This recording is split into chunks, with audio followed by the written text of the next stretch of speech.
ಶ್ರೀ ಮಹಾಗಣಾಧಿಪತಯೇ ನಮಃ.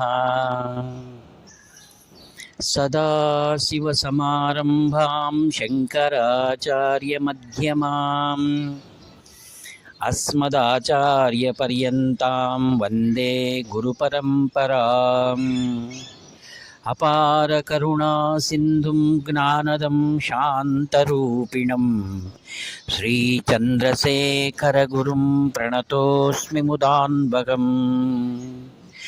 ದೇವೇ ದೇಹೇ ಚ ದೇಶೇ ಚ ಭಕ್ತ್ಯಾರೋಗ್ಯ ಸುಖಪ್ರದಂ ಬುಧಪಾಮರ ಸಂಸೇವ್ಯಂ ತಂ ಶ್ರೀಜಯೇಂದ್ರಂ ನಮಾಮ್ಯಹಂ. ನಮಾಮಃ ಶಂಕರಾನ್ ವಾಕ್ಯ ವಿಜಯೇಂದ್ರ ಸರಸ್ವತೀಂ ಶ್ರೀಗುರುಂ ಶಿಷ್ಟಮಾರ್ಗಾನುನೇತಾರಂ ಸನ್ಮತಿಪ್ರದಂ. ಸರ್ವಮಂಗಳಮಾಂಗಲ್ಯೆ ಶಿವೆ ಸರ್ವಾರ್ಥಸಾಧಿಕೆ ಶರಣ್ಯೆ ತ್ರ್ಯಂಬಕೆ ದೇವಿ ನಾರಾಯಣಿ ನಮೋಸ್ತುತೆ. ಆತ್ಮೀಯರೇ, ಮಾಘ ಮಾಸದ 2ನೇ ದಿನದಂದು ಅತ್ಯಂತ ಪವಿತ್ರವಾಗಿರತಕ್ಕಂತಹ ಪ್ರಾತಃ ಕಾಲದಲ್ಲಿ ಕಾಂಚಿ ಕಾಮಕೋಟಿ ಪೀಠದ ವೈಭವವನ್ನು ನಾವು ಸ್ಮರಣೆಯನ್ನು ಮಾಡ್ತಾ ಇರತಕ್ಕಂಥದ್ದು ಬಹಳ ಶ್ರೇಷ್ಠ. 2500 ವರ್ಷಗಳ ಹಿಂದೆ ಪವಿತ್ರ ದೇಶ, ದೇವತೆಗಳ ದೇಶ ಎಂದು ಕರೆಯಲ್ಪಡುತ್ತಿರುವ ಕೇರಳದಲ್ಲಿ ಪುಣ್ಯ ದಂಪತಿಗಳಾದ ಆರ್ಯಾಂಬ, ಶಿವಗುರು ಇವರ ತಪಸ್ಸಿನ ಫಲವಾಗಿ ಉದಯಿಸಿರತಕ್ಕಂತಹ ಶ್ರೇಷ್ಠ ಶಿಶುವೆ ಶ್ರೀ ಆದಿ ಗುರು ಶಂಕರಾಚಾರ್ಯರು. ತನ್ನ ಕಿರು ವಯಸ್ಸಿನಲ್ಲಿಯೇ ತಂದೆಯು ಮೃತನಾದ ನಂತರ ಹಿರಿಯರಿಂದ ಉಪನಯನ ಸಂಸ್ಕಾರವನ್ನು ಪಡೆದು ವೇದ ಪಂಡಿತರಿಂದ ಅತಿ ಸ್ವಲ್ಪ ವಯಸ್ಸಿನಲ್ಲಿಯೇ ಎಲ್ಲ ವೇದಗಳನ್ನು ಸಹಿತ ತಿಳಿದುಕೊಂಡು ಅದರ ಅಧ್ಯಯನವನ್ನು ಮಾಡಿ ಅತ್ಯಂತ ಶಿಖರವಾದ ಜ್ಞಾನ ಪ್ರಭೆಯಿಂದ ಬೆಳಗಿದಿರತಕ್ಕಂಥ ಆದಿಗುರು ಶಂಕರರು ತಾಯಿಯ ಅನುಮತಿಯನ್ನು ಪಡೆದು ನರ್ಮದಾ ನದಿ ತೀರದಲ್ಲಿ ಪ್ರಖ್ಯಾತಿಯನ್ನು ಹೊಂದಿರುವ ಶ್ರೀ ಗೋವಿಂದ ಭಗವತ್ಪಾದಾಚಾರ್ಯರನ್ನು ಆಶ್ರಯಿಸಿ ಅವರ ಆಶೀರ್ವಾದದಿಂದ ಕ್ರಮ ಸನ್ಯಾಸವನ್ನು ಸ್ವೀಕಾರವನ್ನು ಮಾಡಿ ಗುರು ಸೇವೆಯಿಂದ ಗುರುಗಳು ಸಂತೃಪ್ತರಾಗಿ ಆಶೀರ್ವಾದವನ್ನು ಮಾಡಿ ಪವಿತ್ರವಾದ ಕಾಶಿನಗರದಲ್ಲಿ ಇರಲು ಸೂಚಿಸಿದ್ದರು. ಅವರ ಮಾರ್ಗದರ್ಶನದಂತೆ ಕಾಶಿ ಮಹಾನಗರದಲ್ಲಿ ಅನೇಕ ದಿನಗಳು ವಾಸ್ತವ್ಯವನ್ನು ಮಾಡಿ ಪ್ರಸ್ಥಾನತ್ರಯಗಳು ಎಂದು ಕರೆಯಲ್ಪಡುತ್ತಿರುವ ಬ್ರಹ್ಮಸೂತ್ರ ಮತ್ತು ಭಗವದ್ಗೀತೆ ಉಪನಿಷತ್ತುಗಳಿಗೆ ಭಾಷ್ಯವನ್ನು ಬರೆದರು. ಅನೇಕ ಶ್ಲೋಕಗಳಿಗೆ ಜಗತ್ತಿಗೆ ನೀಡಿರತಕ್ಕಂಥ ಮಹಾಪ್ರಭು ಶಂಕರರು. ನಂತರ ವೇದವ್ಯಾಸ ಮಹರ್ಷಿಗಳು ಅವರಿಗೆ ದರ್ಶನವನ್ನು ನೀಡಿ ಜಗತ್ತಿನ ಧರ್ಮ ಸ್ಥಾಪನೆಯನ್ನು ಮಾಡಬೇಕು ಅನ್ನುವಂಥ ವಿಷಯವನ್ನು ತಿಳಿಸಿದಾಗ ಆನಂದ ಹೊಂದಿರತಕ್ಕಂಥ ಬಾಲಕ ಶಂಕರನು ಈ ಭರತಖಂಡವೆಲ್ಲವನ್ನೂ ಸಹಿತ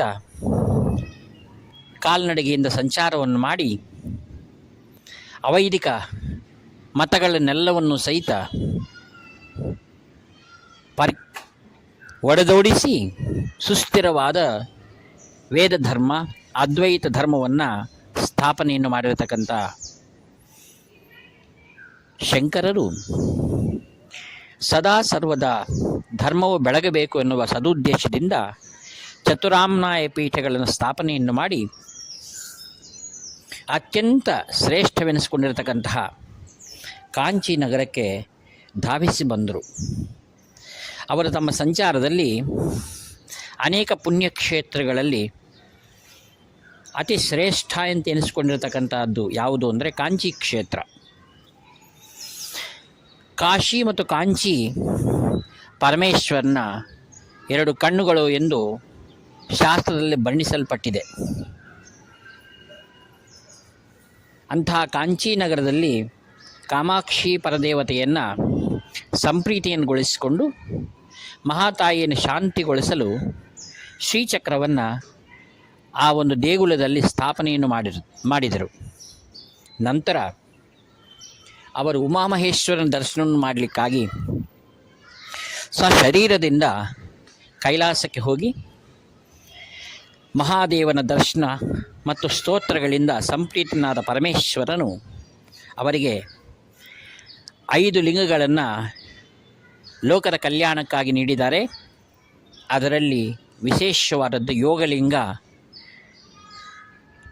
ಆದಿಗುರು ಶಂಕರರು ಆ ಯೋಗಲಿಂಗಕ್ಕೆ ಚಂದ್ರಮೌಳೀಶ್ವರ ಎಂದು ನಾಮಕರಣ ಮಾಡಿಕೊಂಡು ಪ್ರತಿನಿತ್ಯ ಮಹಾ ತ್ರಿಪುರ ಸುಂದರಿ ಸಮೇತ ಶ್ರೀ ಚಂದ್ರಮೌಳೀಶ್ವರ ತ್ರಿಕಾಲ ಪೂಜೆಯನ್ನು ಮಾಡ್ತಾ ಇದ್ದಾರೆ. 2500 ವರ್ಷಗಳಿಂದ ಇಂದಿನವರೆಗೂ ಅನೇಕ ಪೀಠಾಧಿಪತಿಗಳಾಗಿದ್ದಾರೆ. ಅದರಲ್ಲಿ 70ನೇ ಪೀಠಾಧಿಪತಿಗಳು ಶ್ರೀ ಶ್ರೀ ಶ್ರೀ ಶಂಕರ ವಿಜಯೇಂದ್ರ ಸರಸ್ವತಿ ಮಹಾಸ್ವಾಮಿಗಳವರು.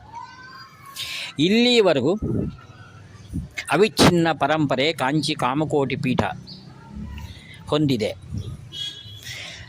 ಪ್ರಾತಸ್ಮರಣೀಯರು, ಮಹಾತಪಸ್ವಿ, ಬಹುಭಾಷಾ ಪಂಡಿತರು, ವೇದ ವಿಜ್ಞಾನವನ್ನೆಲ್ಲವನ್ನು ಸಹಿತ ಸಂಪೂರ್ಣ ತಮ್ಮ ಕರಗತ ಮಾಡಿಕೊಂಡಿರತಕ್ಕಂಥವರು ಶ್ರೀ ಶ್ರೀ ಶ್ರೀ ಚಂದ್ರಶೇಖರ ಸರಸ್ವತಿ ಮಹಾಸ್ವಾಮಿಗಳವರು 68ನೇ ಪೀಠಾಧಿಪತಿಗಳು. ಅವರ ಕರಸಂಜಾತರು ಶ್ರೀ ಶ್ರೀ ಶ್ರೀ ಜಯೇಂದ್ರ ಸರಸ್ವತಿ ಮಹಾಸ್ವಾಮಿಗಳು 69. ಅವರ ಕರಸಂಜಾತರು ಶ್ರೀ ಶ್ರೀ ಶ್ರೀ ಶಂಕರ ವಿಜಯೇಂದ್ರ ಸರಸ್ವತಿ ಮಹಾಸ್ವಾಮಿಗಳವರು 70ನೇ ಪೀಠಾಧಿಪತಿಗಳು. ತ್ರಿಮೂರ್ತಿಗಳಂತೆ ಬ್ರಹ್ಮ ವಿಷ್ಣು ಮಹೇಶ್ವರರಂತೆ ವಿರಾಜಮಾನವಾಗಿರುವ ಕಾಂಚಿ ಕಾಮಕೋಟಿ ಪೀಠದ ಎಲ್ಲ ಸದ್ಭಕ್ತರು ಇವರನ್ನು ದರ್ಶನ ಮಾಡಿದವರೆಲ್ಲರೂ ಸಹಿತ ಧನ್ಯಾತ್ಮರಾಗಿದ್ದಾರೆ. 68ನೇ ಪೀಠಾಧಿಪತಿಗಳು ತಮ್ಮ ತಪಸ್ಸಿನ ಮತ್ತು ಅನೇಕ ಶಾಸ್ತ್ರಗಳ ಅಧ್ಯಯನ ಮತ್ತು ಮೌನ, ಉಪವಾಸ ಇತ್ಯಾದಿಗಳಲ್ಲಿ ಸಾಧನೆಯನ್ನು ಮಾಡಿ ಲೋಕ ಕಲ್ಯಾಣಕ್ಕಾಗಿ ತಮ್ಮ ಜೀವನವೆಲ್ಲವನ್ನು ಸಹಿತ ವೇದ ಧರ್ಮದ ಪ್ರತಿಷ್ಠಾಪನೆಗೆ ಹಾಗೂ ದೀನ ದಲಿತರ ಉದ್ಧಾರಕ್ಕಾಗಿ ಶ್ರಮಿಸಿದರು. ಇವರು ಒಮ್ಮೆ ಕಾಂಚಿಯಿಂದ ಮತ್ತೊಂದು ಊರಿಗೆ ಸಂಚಾರವನ್ನು ಮಾಡ್ತಾ ಹೋಗ್ತಾ ಇರಬೇಕಾದರೆ ಪ್ರಾತಃ ಕಾಲದಲ್ಲಿ ಒಂದು ಶುಭ ದಿನದಂದು ದಾರಿಯಲ್ಲಿ ಪಕ್ಕದಲ್ಲಿರತಕ್ಕಂಥ ಒಂದು ಹೊಲ ಇದೆ. ಅಲ್ಲಿಯೇ ಒಂದು ಪುಷ್ಕರಣಿ ಇದೆ. ಮಾತೆಯರೆಲ್ಲರೂ ಸಹಿತ ಅತ್ಯಂತ ಭಕ್ತಿಯಿಂದ ಒಂದು ವ್ರತವನ್ನಲ್ಲಿ ಆಚರಣೆ ಮಾಡಿಕೊಳ್ತಾ ಇದ್ದಾರೆ. ಒಂದು ವಟವೃಕ್ಷದ ಕೆಳಗಡೆ ಆ ವ್ರತ ಮಾಡ್ತಾ ಇರುವಾಗ ಸ್ವಾಮಿಗಳು ಒಮ್ಮೆ ದಿಟ್ಟಿಸಿ ಅದರ ಕಡೆ ನೋಡಿದರು. ಅಲ್ಲಿಯೇ ಇರತಕ್ಕಂಥ ತಾಯಿ ಒಬ್ಬಳು ಸ್ವಾಮಿಗಳನ್ನು ನೋಡಿದ ತಕ್ಷಣವೇ ತನ್ನ ಕಟ್ಟಿಕೊಳ್ಬೇಕಾಗಿರತಕ್ಕಂಥ ವ್ರತದ ದಾರವನ್ನು ಸ್ವಾಮಿಗಳಲ್ಲಿ ಬಂದು ಅವರ ಕೈಗೆ ನೀಡಿ ಸಾಷ್ಟಾಂಗ ನಮಸ್ಕಾರವನ್ನು ಮಾಡಿದರು. ಸ್ವಾಮಿಗಳು ಬಹಳ ಸಂತೋಷವಾಯಿತು. ಆ ದಾರವನ್ನು ಒಮ್ಮೆ ಕಣ್ಣಿಗೆ ಹದ್ಕೊಂಡು ತಮ್ಮ ಶಿರಸ್ಸಿನ ಮೇಲೆ ಸಮರ್ಪಣೆ ಮಾಡಿಕೊಂಡ್ರು. ಆಯಮ್ಮನ ಆಶೀರ್ವಾದವನ್ನು ಮಾಡಿ ಒಂದು ಫಲವನ್ನು ನೀಡಿ ಕಳುಹಿಸಿದರು. ನಂತರ ಎಲ್ಲರೂ ಮಾತೆಯರು ಬಂದು ಸ್ವಾಮಿಗಳ ದರ್ಶನ ಮಾಡಿಕೊಂಡ್ರು. ಆ ದಾರವು ಸ್ವಲ್ಪ ಸರಿಯುತ್ತಾ ಕಣ್ಣಿಗೆ ಅಡ್ಡ ಆಗ್ತಾ ಇರಬೇಕಾದ್ರೆ ಶಿಷ್ಯನ ಹೇಳಿದ, ಸ್ವಾಮಿ ದಾರ ತೆಗೆದಿಟ್ಬಿಡಿ, ಕಣ್ಣಿಗೆ ಅಡ್ಡ ಆಗ್ತಾ ಇದೆ ಅಂತ. ಶ್ರೀಗಳು ಹೇಳಿದರು, ಬೇಡ ಬೇಡ, ಅದು ಅತ್ಯಂತ ಪವಿತ್ರವಾದ ದಾರ. ಅದು ಎಲ್ಲ ಮಾತೆಯರು ಭಕ್ತಿಯಿಂದ ಇವತ್ತು ವ್ರತ ಮಾಡಿಕೊಳ್ತಾ ಇದ್ದಾರೆ, ಗೌರಿ ಪೂಜೆ. ಅವರಿಗೆ ನನ್ನಲ್ಲಿ ಗೌರಿ ದರ್ಶನ ಆಗಿದೆ, ಅದಕ್ಕಾಗಿ ನನಗೆ ಸಮರ್ಪಣೆಯನ್ನು ಮಾಡಿದರು, ನಾನು ಸ್ವೀಕಾರವನ್ನು ಮಾಡಿದ್ದೇನೆ, ಅದು ಪವಿತ್ರವಾದದ್ದು ಅಂತ ಹೇಳಿದರು. ಇದರಿಂದ ಶಿಷ್ಯನಿಗೆ ತಿಳಿಸಿರುವಂಥದ್ದೇನು, ತನಗೂ ಆ ಮಂಗಳಗೌರಿಗೂ ಯಾವ ವ್ಯತ್ಯಾಸವಿಲ್ಲ ಅನ್ನೋದು ತಿಳಿಸಿದ್ದಾರೆ. ಅನೇಕ ಸಲ ಅಪ್ರತ್ಯಕ್ಷವಾಗಿ ತಾವು ಭಗವಂತನ ಸ್ವರೂಪ ಎಂದು ಅನೇಕ ನಿದರ್ಶನಗಳಿಂದ ಮಹಾಪುರುಷನಾದ ಚಂದ್ರಶೇಖರ ಸರಸ್ವತಿ ಮಹಾಸ್ವಾಮಿಗಳು ಜಗತ್ತಿಗೆ ತೋರಿಸಿದ್ದಾರೆ. ಮತ್ತೊಮ್ಮೆ ಸ್ವಾಮಿಗಳು ಪಂಡಿತರ ಮಧ್ಯದಲ್ಲಿ ಕುಳಿತು ಯಾವುದು ವೇದಾಂತ ಚರ್ಚೆಯನ್ನು ಮಾಡ್ತಾ ಇರಬೇಕಾದರೆ ಬಹುದೂರ ಪ್ರದೇಶದಿಂದ ಬಂದಿರತಕ್ಕಂಥ ಒಬ್ಬ ಚಿತ್ರಕಾರನು ವಿಶೇಷವಾಗಿರತಕ್ಕಂಥ ಒಂದು ಚಿತ್ರಪಟವನ್ನು ಸ್ವಾಮಿಗೆ ನೀಡಿದರು. ಅದರಲ್ಲಿ ಶ್ರೀ ದಕ್ಷಿಣಾಮೂರ್ತಿ ಸ್ವಾಮಿ ಹಾಗೂ ಪಕ್ಕದಲ್ಲಿಯೇ ಶಂಕರಾಚಾರ್ಯರು ಮತ್ತು ಪಕ್ಕದಲ್ಲಿಯೇ ಪೀಠಾಧಿಪತಿಗಳಾದ ಶ್ರೀ ಶ್ರೀ ಶ್ರೀ ಚಂದ್ರಶೇಖರ ಸರಸ್ವತಿ ಮಹಾಸ್ವಾಮಿಗಳವರ ಚಿತ್ರವನ್ನು ಮಾಡಿದ್ದಾನೆ. ಸ್ವಾಮಿಗಳು ಅದನ್ನು ತೆಗೆದುಕೊಂಡು ಪ್ರೇಮದಿಂದ ಅವನಿಗೆ ತೋರಿಸುತ್ತಾ, ನಿನ್ನ ಭಾವನೆ ನನಗೆ ತಿಳಿದಿದೆ ಎಂದರು. ಅಲ್ಲಿ ಪಂಡಿತರೆಲ್ಲರೂ ಉತ್ಸುಕದಿಂದ ನೋಡ್ತಾ ಇದ್ದಾರೆ. ಆವಾಗ ಪಂಡಿತರ ಕಡೆ ತೋರಿಸ್ತಾ ಬೆರಳ ಮಾಡಿ, ಮೇಲೆ ಇರುವವರು ದಕ್ಷಿಣಾಮೂರ್ತಿ, ಅದು ಶಂಕರರು, ಇಬ್ಬರು ಒಂದೇ. ಹಾಗೆಯೇ ಶಂಕರನ್ನು ತಮಗೂ ಚಿತ್ರಕ್ಕೆ ತೋರಿಸುತ್ತಾ, ಅವರು ಇವರು ಒಂದೇ, ಅವರು ಒಂದೇ ಅಂತ ಹೇಳಿದರು. ಅಂದರೆ ಯಾವ ಭೇದವೂ ಇಲ್ಲ, ಅಭೇದ ಭಾವನಾ ಶ್ರೀವಿದ್ಯಾ. ಅದ್ವೈತ ಏನು ಹೇಳ್ತಾ ಇದೆ, ಸರ್ವವೂ ಸಹಿತ ಭಗವತ್ ಸ್ವರೂಪವೇ ಆಗಿದೆ. ಆ ಪರಂಪರೆ ಹಾಗೇ ಇದೆ, ಕಾಂಚಿ ಕಾಮಕೋಟಿದ ಪರಂಪರೆ. ಶ್ರೀ ದಕ್ಷಿಣಾಮೂರ್ತಿ, ನಂತರ ಶಂಕರರು, ಈಗ 70ನೇ ಪೀಠಾಧಿಪತಿಗಳಾದ ಶ್ರೀ ಶ್ರೀ ಶ್ರೀ ಶಂಕರ ವಿಜಯೇಂದ್ರ ಸರಸ್ವತಿ ಮಹಾಸ್ವಾಮಿಗಳವರೆಗೂ ಸಹಿತ ಎಲ್ಲರೂ ಸಾಕ್ಷಾತ್ ದಕ್ಷಿಣಾಮೂರ್ತಿ ಸ್ವರೂಪವೇ ಎಂದು ನಾವು ಗ್ರಹಿಸಬೇಕಾಗಿದೆ. ಆದ್ಮೇಲೆ ಸ್ವಾಮಿಗಳು ಕೇವಲ ಕಾಂಚಿ, ತಮಿಳುನಾಡು, ಕೆಲವು ಪ್ರಾಂತಕ್ಕೆ ಮಾತ್ರ ಪರಿಮಿತಿ ಇಲ್ಲ ಅನ್ನೋದನ್ನು ಮುಂದಿನ ಲೀಲೆಯಲ್ಲಿ ನಾವು ತಿಳಿದುಕೊಳ್ಳುವಂಥರಾಗೋಣ. ಒಮ್ಮೆ ತಮಿಳುನಾಡಿನಿಂದ ಉದ್ಯೋಗದ ನಿಮಿತ್ತ ವೆಸ್ಟ್ ಬೆಂಗಾಲ್ ಕಲ್ಕತ್ತಾದೊಳಗೆ ಒಂದು ಕುಟುಂಬ ಅಲ್ಲಿಗೆ ತೆರಳಿ ಅಲ್ಲಿ ವಾಸ ಮಾಡ್ತಾಯಿದ್ದರು. ಹೊಸದಾಗಿ ಹೋಗಿರುವ ಅವರಿಗೆ ಭಾಷೆ ಮತ್ತು ಪರಿಚಯವಿಲ್ಲ ಮತ್ತು ಎಲ್ಲವೂ ಸಹಿತ ಹೊಸದಾಗಿರುವುದರಿಂದ ಪತಿಯು ಕೆಲಸಕ್ಕೆ ಹೋದ ನಂತರ ಆ ತಾಯಿ ಬಾಗಿಲು ಹಾಕ್ಕೊಂಡು ತನ್ನ ಪೂಜೆಗಳಲ್ಲಿ ತನ್ನನ್ನು ತಾನು ತೊಡಗಿಸಿಕೊಳ್ತಾ ಇದ್ಳು. ಅವರು ಸದಾ ಕಾಂಚಿ ಪರಮಾಚಾರ್ಯರಿಗೆ ಭಕ್ತರಿದ್ದರು. ಅಂದು ಏಕಾದಶಿ ಇತ್ತು.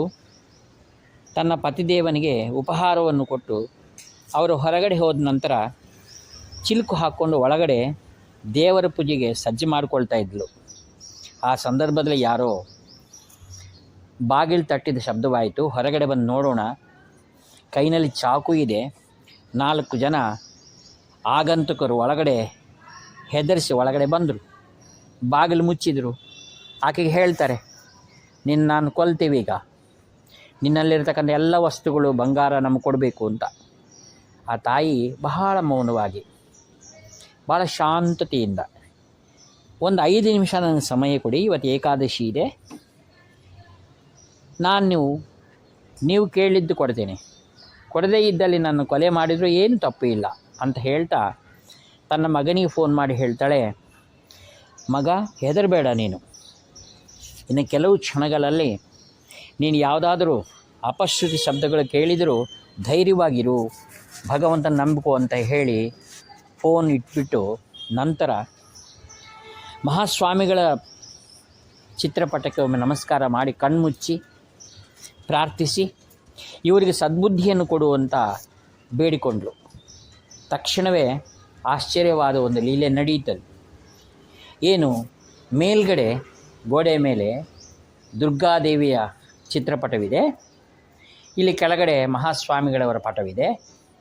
ಅವರ ಆಗಂತುಕರಿಗೆ ಆಶ್ಚರ್ಯವಾಗಿದ್ದೇನೆಂದರೆ, ಕಾಂಚಿ ಪರಮಾಚಾರ್ಯರ ಚಿತ್ರಪಟದ ಒಳಗಡೆ ಅವರಿಗೆ ದುರ್ಗಾದೇವಿಯೇ ಕಾಣಿಸಿದ್ಲು. ಮೇಲೆ ನೋಡಿದಾಗ ಕಾಂಚಿ ಪರಮಾಚಾರ್ಯರು, ಕೆಳಗೆ ನೋಡಿದ ದುರ್ಗಾ ಪ್ರತಿಮೆ, ಒಮ್ಮೊಮ್ಮೆ ಮೇಲೆ ದುರ್ಗಾ, ಕೆಳಗಡೆ ಪರಮಾಚಾರ್ಯರು. ಈ ಲೀಲೆಯಿಂದ ದಿಗ್ಭ್ರಮೆಗೊಂಡಿರ್ತಕ್ಕಂಥ ಆಗಂತುಕರಿಗೆ ಭಯವಾಯಿತು. ಅವರು ದೇವಿ ಭಕ್ತರಿದ್ದರು. ತಕ್ಷಣವೇ ಆಕೆಗೆ ನಮಸ್ಕಾರವನ್ನು ಮಾಡಿ, ತಾಯಿ ನನ್ನನ್ನು ಕ್ಷಮಿಸು, ನೀವು ಪುಣ್ಯವಂತರಿದ್ದೀರಿ, ನಮ್ಮ ಅಪರಾಧಗಳು ಮನ್ನಿಸು ಅಂಥೇಳಿ ಆಕೆ ನಮಸ್ಕಾರವನ್ನು ಮಾಡಿದ ಕೂಡಲೇ ಆಕೆಗೆ ಆಶ್ಚರ್ಯವಾಯಿತು. ಏನಿದು, ಒಂದು ಕ್ಷಣದಲ್ಲಿ ಇವ್ರಿಗೆ ಹೇಗೆ ಪರಿಣಾಮ ಉಂಟಾಯಿತು? ಅಣ್ಣ ಸ್ವಲ್ಪ ತಡೀರಿ ಅನ್ನುತ್ತಾ ಅವ್ರಿಗೆ ಹೇಳಿ ಒಳಗಿರತಕ್ಕಂಥ ಫಲಗಳನ್ನ ತೆಗೆದುಕೊಂಡು ಬಂದು ಅವ್ರಿಗೆ ಕೊಟ್ಟರು. ಅವ್ರಿಗೆ ಆಶ್ಚರ್ಯ ಆನಂದವಾಯಿತು. ಅವರು ತಿರುಗಿ ಮರಳಿ ಹೋದರು. ನಂತರ ಮಹಾತಾಯಿಯು ಕಾಂಚಿ ಶ್ರೀಗಳ ಆಶೀರ್ವಾದವನ್ನು ಪಡೆದು ಕೃತಾರ್ಥರಾದರು ಎಂಬಲ್ಲಿಗೆ ಈ ವಾಕ್ಪುಷ್ಪಗಳನ್ನ ಶ್ರೀಗಳ ದಿವ್ಯಚರಣ ಸಮರ್ಪಣೆಯನ್ನು ಮಾಡ್ತಾಯಿದ್ದೀನಿ. ಹರ ಹರ ಶಂಕರ, ಜಯ ಜಯ ಶಂಕರ.